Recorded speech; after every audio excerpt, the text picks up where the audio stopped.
Thank you, guys. We are here to talk about this book, Well, and also about some other themes about why healthcare doesn't always mean the same thing as health.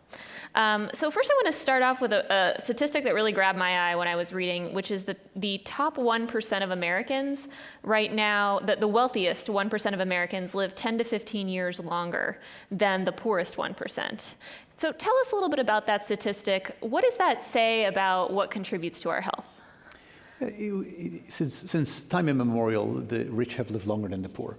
I think what's amazing about the statistic is twofold. Number one is the gap is so large. 15 years is like the difference in life expectancy between Switzerland and Nicaragua. And that's all in the same country. But the other thing that's amazing about it is that it wasn't always like that. Like as recently as 30 years ago, that gap was only about 5 years. So it has widened. So what it tells us is two things. Number one is that access to money and what money can buy. And money buys everything. Money buys neighborhoods where you live, the houses where you live, the transportation you use, the schools you go to, the schools you send your kids to. All of that adds up. And in the past 30 years, it's been adding up more and more. So now we are in a place today where the health haves have a lot more than the health have-nots and much more than they've ever had in this country's history. Wow. And so maybe you could mention like a couple of things that money can buy that you wouldn't think would contribute to health, but do. So I think we all know, like, you could go to Whole Foods and buy kale, but what other things might you not really think about that really finances make a difference? Yeah, I tend to think that money buys everything, but money buys power, money buys place, and all of that ultimately translates into the resources that build your life. So to take one concrete example, I'm often asked, if there was one thing I could choose to do to be the healthiest I could be, the answer is you should choose to be born to wealthy parents. And you know, those of you who have not succeeded in that, I'm sorry, you're doomed.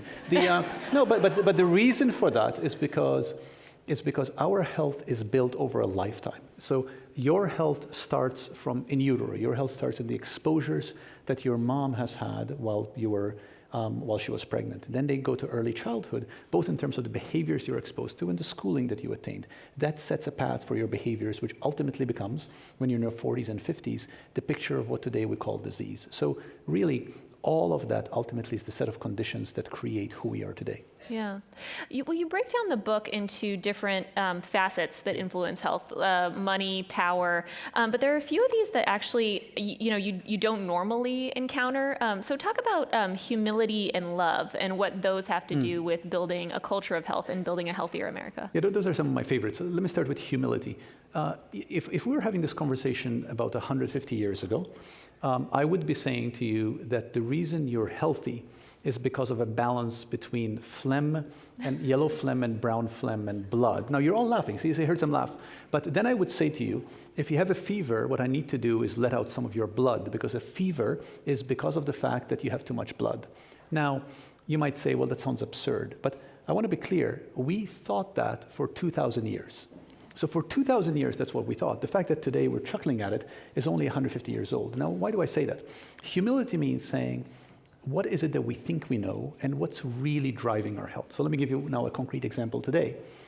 What kills more people? Smoking cigarettes or poor early childhood education? The answer is, well, roughly the same. Now, we have an institute on national heart, lung, and blood, which is fair, but we do not have an institute on early childhood education and health. Now, I'm not saying that we should have that. That's a larger political question. But how we see health determines what we invest in and what we do about it. So humility says we should have the humility to realize that the production of health extends well beyond healthcare and well beyond a model that we take for granted. That's humility. Now let's talk about love. I counterpoint love with hate. I think hate has a very powerful effect on its consequences, which are largely trauma and violence. And we see this on a large scale. We see this in places like New Zealand. We see it in places like Sri Lanka. We just saw it in California a couple of days ago. Those are the consequences of hate.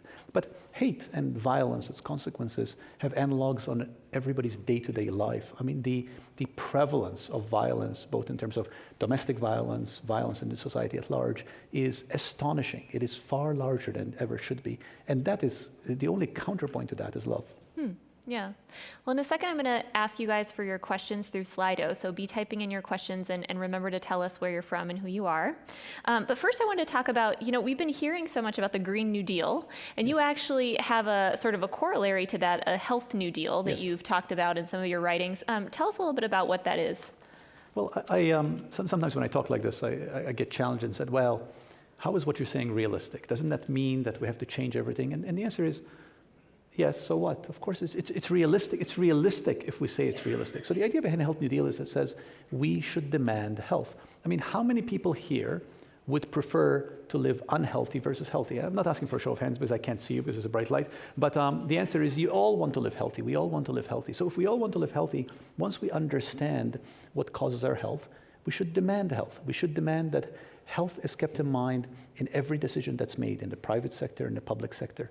A Health New Deal says we should elevate health as a universal value. It's not a red value, it's not a blue value, it's a purple value. And we should demand health in decisions made by government, decisions made by the private sector, around everything, around consumer products, around transportation, around place, around education, around employment, around equity. And those should all be driven by a central concern that we would like to live healthy for as long as possible. So backstage, I pushed you on this and I said, will any of that happen before 2021? Or does it have a chance of happening? And you actually said something interesting about Medicare for all. So could you tell them what you told me? So the answer was, it will happen if we think it will happen.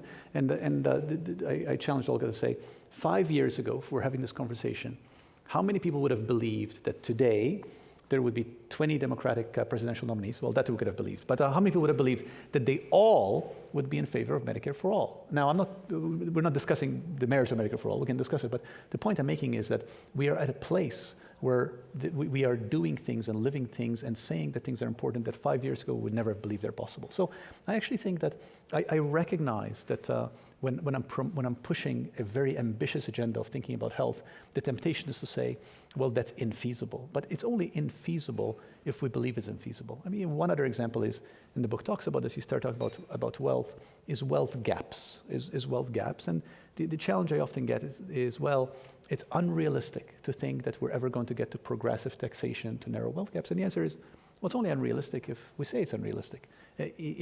Things tend to change, discontinuities tend to happen, and health is such a universal shared value that in some respects I fail to see how the obviousness of this argument will not become apparent and how this will not surface in our consciousness sooner or later. Any questions from the audience? Slido? Let's see, I don't have any yet. Oh, here we go. How does the Health New Deal intersect with free market capitalism, if at all? It's a terrific question. I think it's a good red meat question. I do not think that capitalists or socialists feel any differently about health. I have yet to meet a capitalist who does not want their children to be healthy for as long as possible. I have similarly yet to meet a socialist who does not want their children to be as healthy for as long as possible. So I think the economic argument about the means of production and how we structure a market-based society, that's an interesting argument, but that's not the point of this argument. A Health New Deal says something very simple, which is health is a universal value.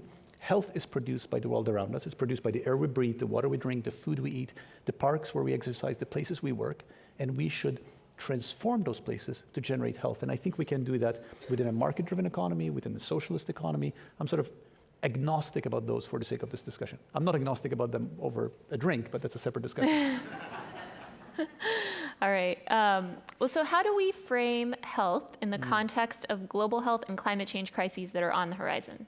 Yeah, it's an excellent question. I mean, the book is framed very much in the sort of in domestic context, but it has applications globally. The three most important demographic shifts that the world is going to face in the next 50 years are global environmental climate change, population aging, and urbanization. So the population is aging. I don't know if people have followed this, that as of last year, there are more people in the world over the age of 65 than there are under the age of 5. Worldwide, more people over 65 than under the age of 5.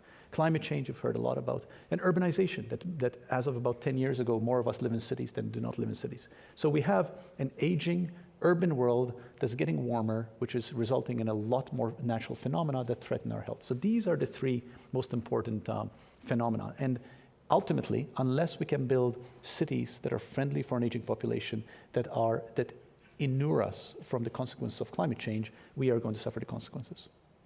Yeah.